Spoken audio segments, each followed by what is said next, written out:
Hoy!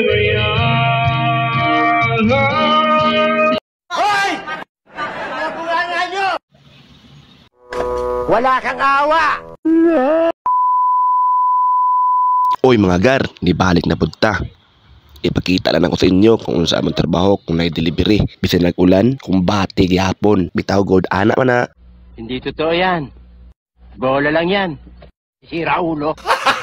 Gago! Og bisag ulan kung bati gamin migar kay ako silang giubanan kay lisod po sila tulog diri sa ingoog nga. Gamay na lang pod nga tindahan ang ilang deliveran. Bisag grabing ulan, hangin, kusog istanan, nagbaha na pagyod ang dalan. Pero okay na part man sa na sa akong trabaho. Pero ang chicks nga nagdagan, nabasa sa ulan, pero wala di ay, kay nagpayong man. Alas man ang bunga nga mo, ha? Nakakagigil. Pag humana mo sa isa katindahan mo, adto na pa mig isa katindahan.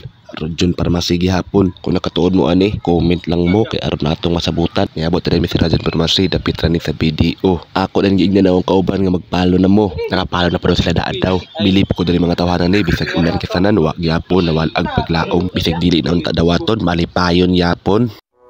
Wala kang awa! Ma'am og sir, kung kinsa ka mo, salamat kay tanan. Bisag alas 7 na sa gabi, gidawat gyapon. Mga butan ganing tagay nga og ba. Bisag zero, soko na kayong naong pero ang buhok malipayon gyapon kay tanan.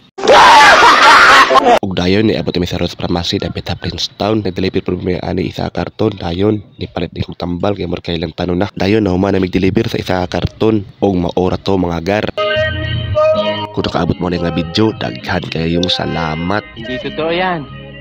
Bola lang yan. Bitaw god anak man na. Tawgar, salamat kayo sa pagsuporta bisag ginagmay ra. Aliyog na nayog butang sa inyong lugar kung taga-asa mo kay aron mahibaw-an nato kung asan abot ang atong video. I-like na dayon og share. Salamat kay tanan. Og mortogar, kita na to sunod. Daghan kayong salamat. Kung gusto mo, updated mo sa akong video, i-click lang ang notification bell ibabaw sa video. Daghan kayong salamat, otro. Wow. Oh yeah. Uy! Bitaw god anak man na. Og maorto, salamat. Daghan kayong salamat.